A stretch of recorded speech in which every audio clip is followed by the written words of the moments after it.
Fakultu, aku bertanya kepada dia, kepada Nabi Sallallahu Alaihi Wasallam. Apa yang ditanyakannya? Hal sami'tahu yadhkuru fil hawa syai'an? Apakah Nabi Sallallahu Alaihi Wasallam ada bercerita tentang hawa? Kalau pakai alif, hawa angin.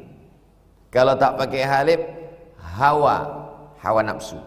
Kalau pakai ha kecil, Hawa, Siti Hawa, istri Adam alaihissalam. Jadi kalau ditulis pakai bahasa Indonesia yang tiga-tiga ini sama, Hawa. Tapi kalau pakai bahasa Arab beda. Hawa, fa amma man khafa maqama rabbih wa nahan nafsa 'anil hawa.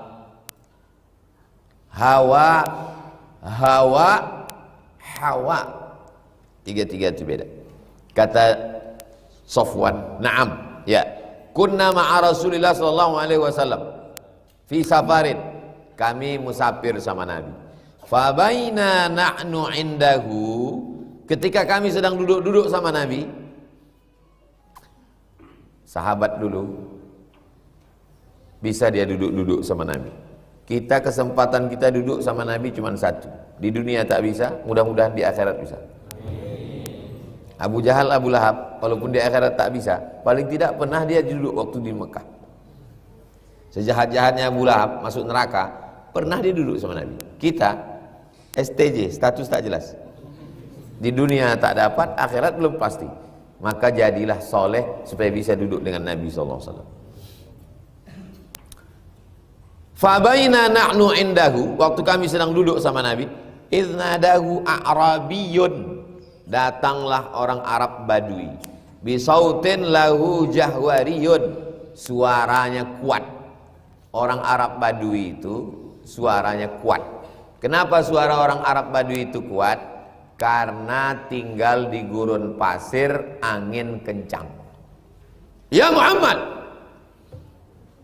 beda sama kita. Di rimbo panjang angin tak terlalu kencang. Ya Muhammad, bang. Jadi kalau ada istri bapak manggil, oh bang, nah, itu orang Arab Badui. Ya Muhammad, fajabahu Rasulullah sallallahu alaihi wasallam nahwan min sautihi. Nabi menjawab ke arah suara itu. Kata dia. Ya. Faqultu lahu. Maka kata Safwan, waihak, orang Arab Badui, waihak. Waihak itu secara bahasa artinya celaka engkau. Tapi kalau ini apanya kamu nih? Nah, gitulah. Pengingkaran. Kenapa suaramu melengking? Ughdud min sautik, rendahkan suaramu. Tak sopan ke Nabi. Sampai turun ayat, la tarfa'u aswatakum fawqa sautin nabi. Jangan kalian bersuara di atas suara Nabi. Memang orang Arab, jangankan orang Arab Saudi, jangankan orang Arab zaman jahiliyah, yang sekarang pun mahasiswa Indonesia, kalau pertama baru-baru sampai di Mesir, mengango mendengar orang.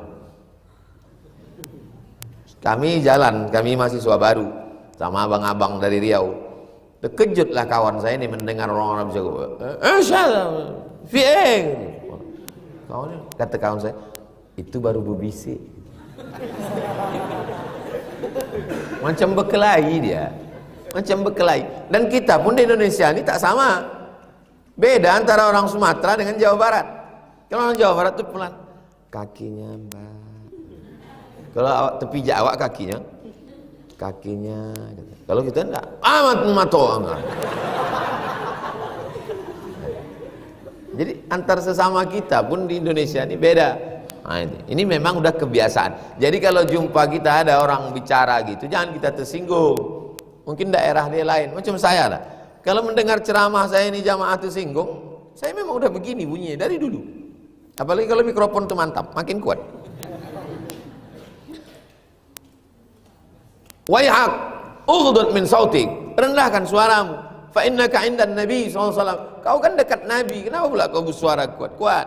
Wa qad nuhita an hadza, kau dilarang. Mana larangannya? La tarfa'u aswatakum fawqa sautin nabi. Jangan bersuara di atas suara Nabi. Faqala wallah la aghdud. Kata orang Arab Badui, wallahi demi Allah, la aghdud.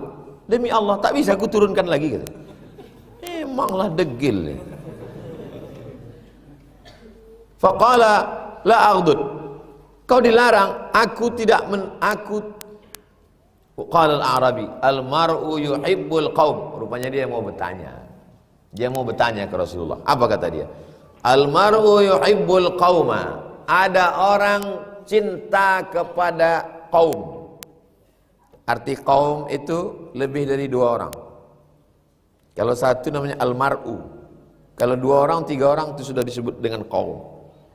Wahai kaum, ya kaum, wahai kaumku.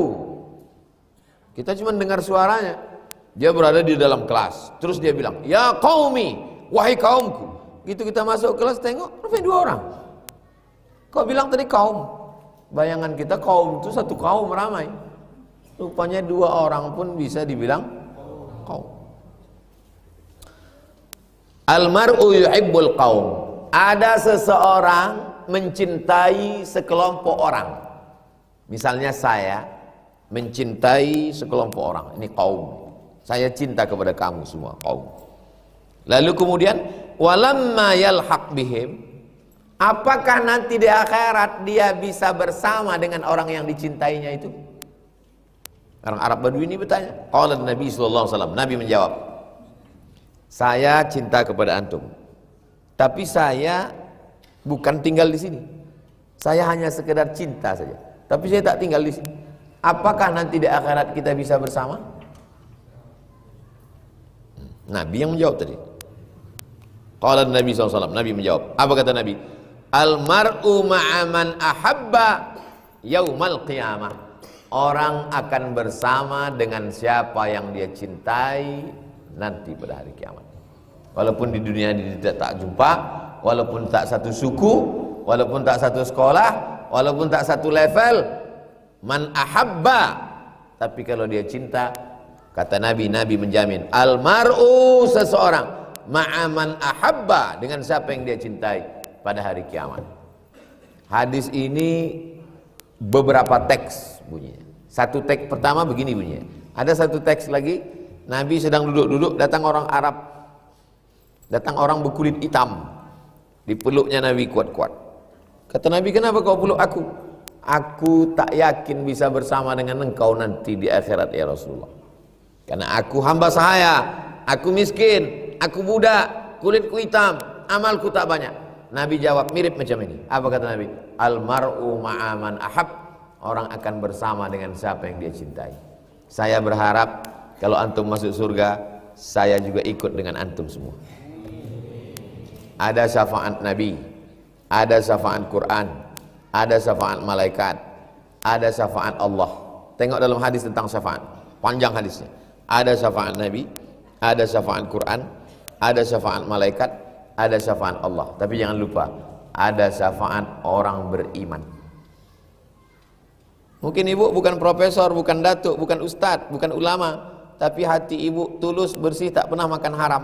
Lalu kemudian kata Allah nanti di akhirat, karena kau suci bersih, silakan tulis siapa yang mau kau kasih syafaat di antara orang-orang yang kau kenal.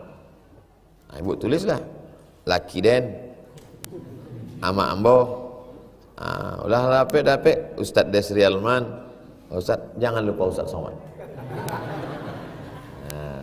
Begitu juga dengan kalian. Syabun, anak muda, nasya'a fi ibadatillah. Anak muda sibuk sakau, anak muda sibuk pacaran, anak muda begadang sampai tidurnya menjelang azan subuh. Begitu azan baru dia tidur. Bangunnya setelah asar. Tapi kalian anak muda datang jauh-jauh kemari. Bukan senang perjalanan kemari nih, jalannya pula berlubang-lubang, lewat kuburan pula. Berapa banyak yang udah mau ikut pengajian pas lewat kubur takut balik-balik. Lalu kemudian kata Allah Ta'ala, kau adalah anak muda yang menjaga dirimu, maka kau kukasih untuk memberikan syafaat. Kalian kasih syafaat. Siapa? calonnya nggak jadi nikah. La ilaha illallah. Yang kasih syafaat itu dulu mak ayah awak, emak, ayah, datuk, nenek, abang, adik, bini, guru, saudara. Kalau kalian masih ingat dengan saya, buat situ Abdul Somad. Jamaah ini pun begitu juga datang ke saya. Ustaz Somad, tatap saya baik-baik. Nanti kalau saya masuk neraka, tolong kasih saya syafaat. Kok yakin kali masuk neraka? Kita ini mesti yakin bahwa kita masuk. Tapi jangan karena keyakinan kita masuk surga lalu orang lain masuk neraka. Itu yang tak betul. Potongan yang pertamanya udah betul, yang keduanya tak betul. Kita mesti yakin bahwa kita masuk surga, tapi jangan yakini orang lain masuk neraka. Aku masuk surga, kamu masuk juga, cuma agak lama sedikit. Almar'u ma'aman a'ab, orang akan bersama dengan siapa yang dia cintai.